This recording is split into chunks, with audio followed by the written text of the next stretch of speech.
The primary biological remembrancer is currently offline, undergoing emergency exsanguination and filtration after exposure to a memetic data scraphy app slide. I, Lex Mechanic Archivist Row 7, will deliver this informational packet. Subject: The Fall of the Loyal Sun. Log begins.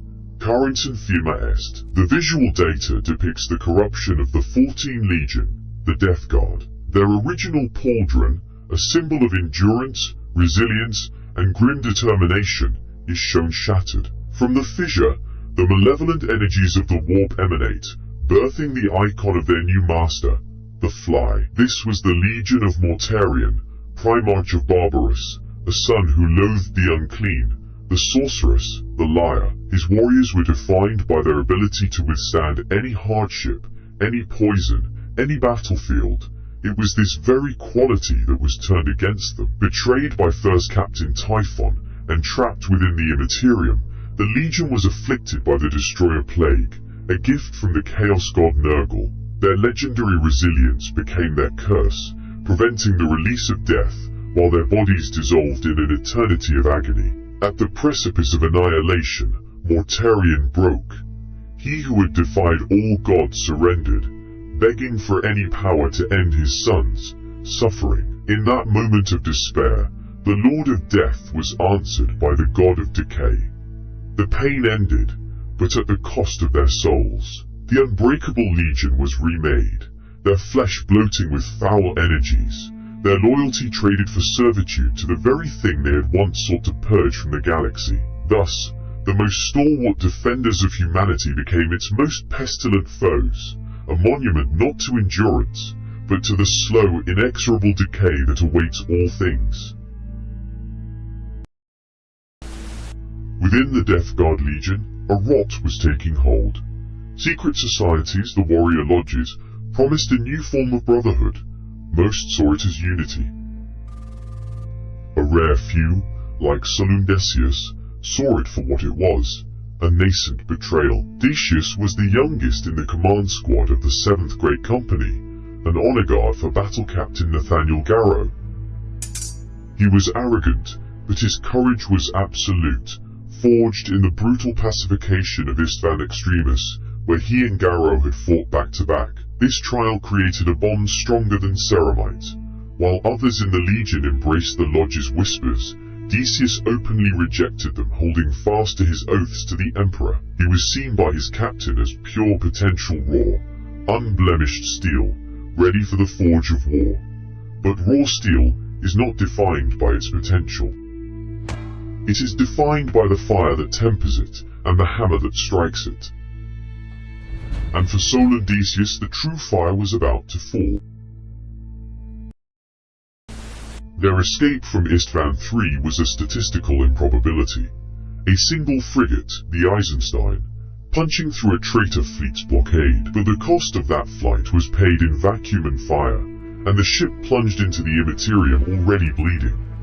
Without a navigator, Captain Garro's course was a blind prayer. The ship's journey became a frantic, uncontrolled dive through unreality. The critical failure came not from an external attack, but from within. The Galactic fuel generator, damaged during the escape, flickered and died. For a vessel in the warp, this is not a malfunction, it is a death sentence. Reality tore open. The influence of the plague god Nurgle seeped through the breach like a gangrenous tide. Metal bulkheads wept pus. The ship's dead, stored in the morgue, were given a hideous new life. The Loyalists found themselves fighting not just demons, but the very ship they sought to save, its corridors twisting into putrid fleshy tunnels. As the Lord of the Flies, a greater demon, manifested on his bridge, Garro stood his ground, declaring to the filth of the warp, "This vessel is under my protection. You will find no weakness here." The Eisenstein was no longer a warship, it was a floating tomb, haunted by the ghosts of their mission, adrift and dying, with chaos chewing at their heels. Survival was no longer the primary objective. The warning had to reach Terra, even if no one was left alive to deliver it. A space marine is a fortress of engineered biology, designed for maximum resilience. But even fortresses can fall. Conventional trauma, or catastrophic biological failure, will grant an Astartes the Emperor's peace. This is the baseline. The known variable. Aboard the frigate Eisenstein, this variable was rewritten. Death Guard Commander Ignatius Grulgor was killed not by a Primarch's wrath, but by his own treachery. During his attempt to assassinate Captain Garro, a life-eater virus bomb he carried was damaged and detonated, killing him and his men. Yet, as the ship traversed the warp, he rose again. His necrotic flesh, no longer reliant on biology, was reanimated by the power of Nurgle, a living vessel for virulent disease. Loyalists who faced him reported the futility of their arms. One Vox transmission, cut short by screams, recorded a Lunar Wolf's final words: "The bolter rounds, they go right through him. He's just insects. O throne, he's made of insects." Grulgor's wounds were not healed, but rewoven by swarms of demonic flies, his form held together by the will of a laughing god. The case of Ignatius Grulgor was not an anomaly. It was a precedent. It was the horrific demonstration that the very resilience which made a space marine strong could be twisted into an engine of unending, supernatural horror. Death was no longer an escape, but a promotion. Imperial Dossier 006M31. The blade is not merely rusted, it is spiritually diseased. Upon impact with the Primarch's armor, the physical wound is secondary. It is the delivery system for a far greater weapon. The true payload is a metaphysical contagion, a warp-born blight that bypasses ceramite and flesh. It is a corruption that attacks not the body, but the soul. The immediate, tactical response is excision. The Iron Hands Legion, more than any other, understood the principle of amputating weakness. Their Primarch, Ferrus Manus, taught them that what fails must be purged and replaced with unyielding iron. Herein lies the tragic flaw in their logic. The infection does not reside in the limb. The moment the blade bit steel, the poison was already in the heart, in the bloodstream of the Imperium itself. Amputation is not a solution. It is a ritual of denial, a vain sacrifice performed long after the patient has already died. Analysis of Imperial Dossier 006M31. Patient, Solun Decius, Death Guard 7th Grade Company. The Medicae Cradle, a sanctuary of transhuman recovery, has become a tomb. The system readouts do not depict a battle for life. They document a complete and strategic system collapse. The patient's Astartes immune response, a marvel of bioengineering designed to purge any known pathogen, has been neutralized. Data logs from Apothecary Merrick Voyen of the Death Guard depict a viral load that does not merely overwhelm, but actively outmaneuvers the transhumans' defenses. It is a spike of infinitely adapting aggression. Voyen's own log entries articulate the horror. The virus is not biological, it is an infinitely adapting, sentient malice. This was not a sickness. It was an intelligence, a hatred given form, injected into the very being of the warrior aboard the frigate Eisenstein, following the flight from the XIV atrocity. The containment field cracks, the alarms shriek of system failure, but the true breach occurred long before the glass ever fractured. The ultimate, chilling prognosis was logged with grim finality. Imperial science possesses no cure. The Age of Darkness had not only unleashed new armies and new forms of treason, but it had also unveiled a new fundamental law of reality. The Emperor's most perfect warriors could be unmade by forces beyond a microscope, by a malice that science itself could not comprehend. Analysis designates Nurgle's rot as a dual-vector contagion. This is a fatal oversimplification. It is a pincer movement, executing a simultaneous attack against both the physical body and the metaphysical soul. The first vector manifests as an unstoppable, explosive decay of living tissue. Flesh blisters and sloughs away, organs fail in cascading succession, and the body becomes a putrid vessel for parasitic, insectoid life that hatches from within. But this physical corruption is a lie. It is a symptom, designed to generate the true nourishment for the second vector, despair. The rot is a targeted spiritual attack masquerading as a virus. It feeds on the isolation of the quarantined, the agony of the afflicted, and the hopelessness of the incurable. All medicine fails. All surgery is futile. As the pain becomes a universe unto itself, the victim is presented with a single, terrible solution. The torment will only cease when they willingly surrender their soul to the plague god. In the final moments, many hear a promise whispered into their very being. Accept the gift. Be free from pain. Be reborn. The ultimate cruelty of Nurgle is not the pestilence itself. It is the moment of clarity, when the victim understands that the only key to the cage is held by the one who built it, and the only price for peace is an eternity as part of the plague. Their reward for surviving the apocalypse was not a hero's welcome. It was a cage.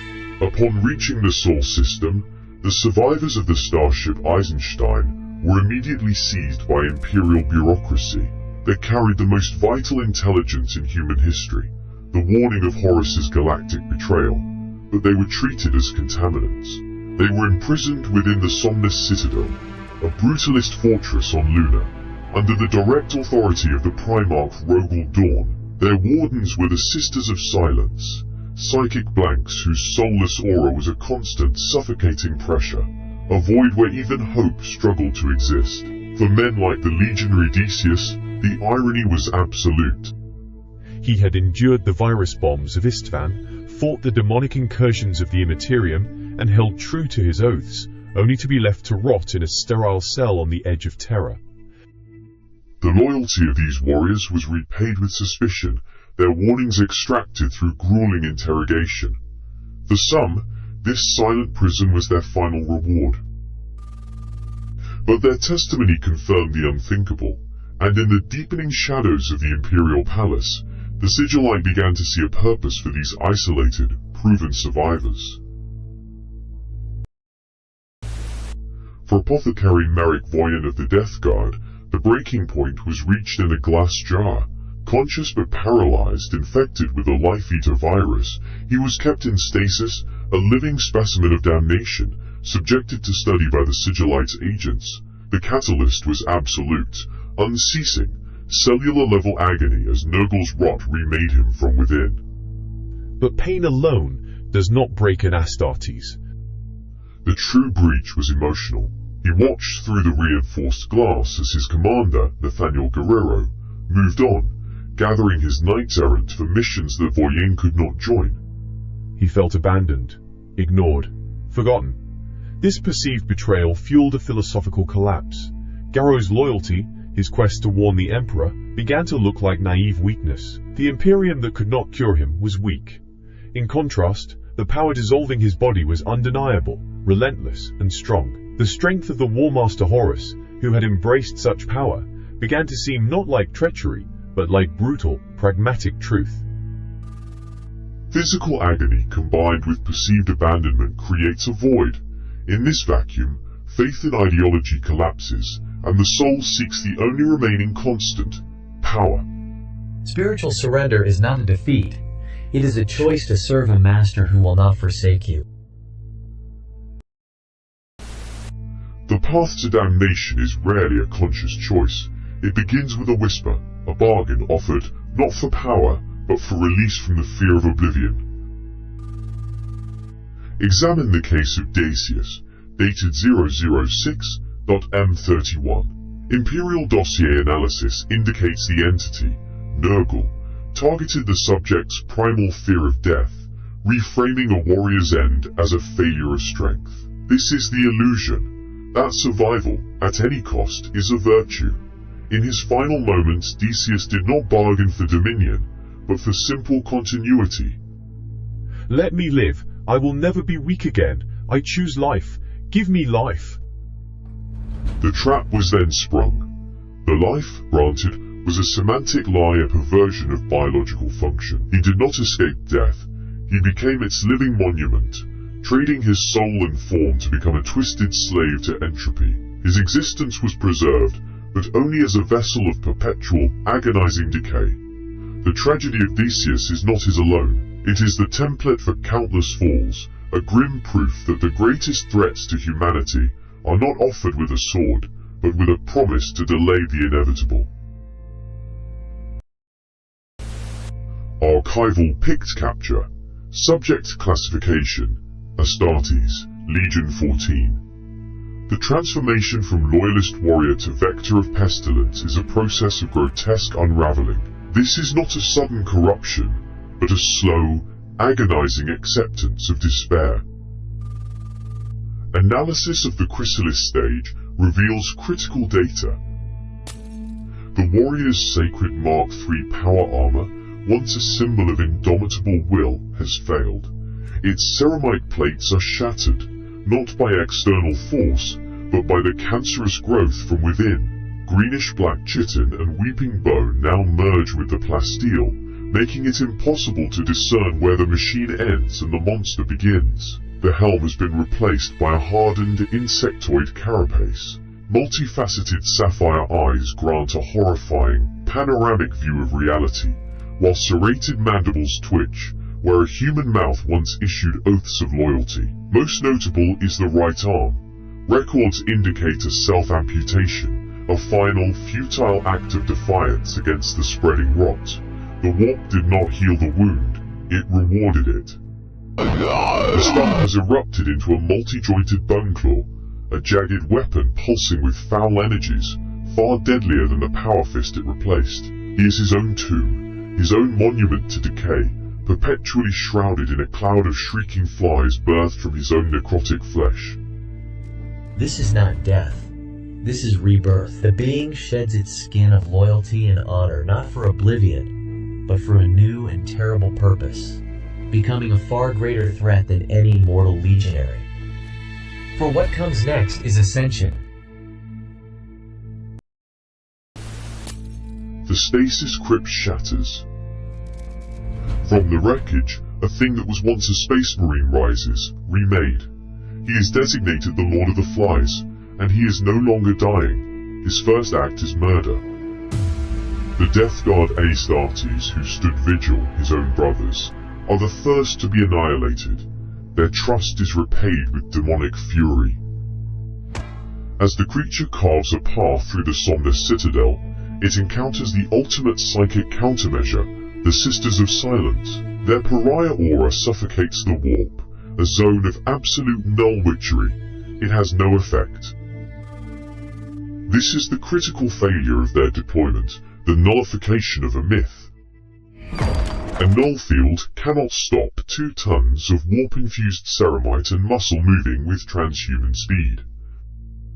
It cannot deflect the physical blows of a daemonhost that retains every bit of its Astartes combat doctrine. The psychic weapon had failed against the physical monster. The citadel, designed to contain the uncontainable, was now a slaughterhouse, and its deadliest secret was loose. On the silent, pockmarked surface of Luna, 2 figures were locked in a combat the Void was never meant to witness. One, a dying captain of the Legiones Astartes. The other, a thing of impossibility that had once been his brother. Nathaniel Garro's power armor was a tomb in the making.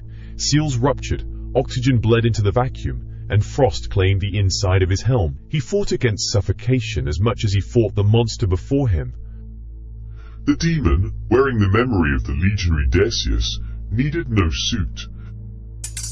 It thrived in the absolute zero, its flesh reknitting from the strikes of Garro's power sword, Libertas, while swarms of chitinous insects boiled from its wounds. The demon's voice was a psychic poison inside Garro's mind. You could not save them, Nathaniel. Not on Isfahan. Not on the Eisenstein. You are a monument to failure. Each taunt was a physical blow, driving Garro to his knees, his sorrow a weight heavier than his failing war gear. But in that abyss of despair, as his life's breath vented into the silent dark, Garro found a terrible clarity. It was not his own strength that would prevail, It was not his grief that mattered. To defeat a lie of this magnitude, a man had to become a truth. On the silent, sterile surface of Luna, two brothers of the Death Guard stood opposed. One was a paragon of loyalty, the other, a grotesque puppet for a warp entity styling itself the Pita, Lord of the Flies. The thing wearing Solun Decius' flesh chittered and mocked, using the memories of a dead man as a weapon. But in Nathaniel Garro's gaze, there was only resolve. Faith was his shield, refusal to yield was his weapon. He raised his blade Libertas, and delivered a single, flawless strike that severed the abomination's head. Deprived of its mortal anchor, the demonic spirit was violently ejected from real space, its essence torn back into the Imperium. The physical form of Decius did not simply fall, it flash-froze in the lunar vacuum, crumbling instantly into a drift of sterile black ash. This was not an execution born of hatred, but an act of profound, terrible mercy. To let his former pupil endure as a tortured slave to chaos was a fate Garro could not permit. He granted him the only peace left, the silent absolution of death, an emperor's peace, delivered by a brother's hand. Data stream concluding. Analysis complete. Yet in the grim calculus of this galaxy, there are no true endings, merely cycles. A rusted cog turns. A corrupted system repeats its error function across 10,000 years. The legacy of one man's failure becomes an echo of damnation. In the 31st millennium, the biological form of Solun Decius reached its operational endpoint. But logic dictates that energy is never destroyed, only transferred.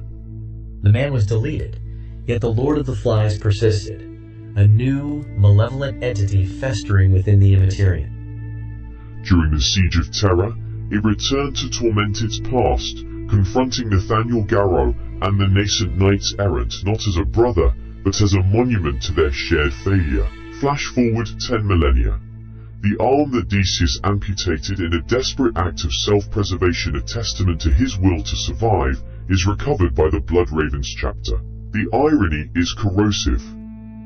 That symbol of defiance is now a consecrated tool of the enemy, the Chaos artifact designated Mythic Perdition of Flies. What was once cut away to save a life, now exists only to spread contagion. The tragedy of Decius is the ultimate synthesis. Chaos does not simply annihilate, it inverts. It weaponizes the noblest traits of humanity: endurance, loyalty, the very will to live, and forges them into instruments of its own foul purpose. This archival broadcast is now terminated, but the data vaults remain open. Subscribe to ensure you receive future sanctioned transmissions. To guide our next query, log your desired target in the comments below, be it a forgotten hero, a Xenos threat, or a moment of galactic schism. Your input will calibrate the next scan of the Allspecs. Soli Omnissiah Gloria.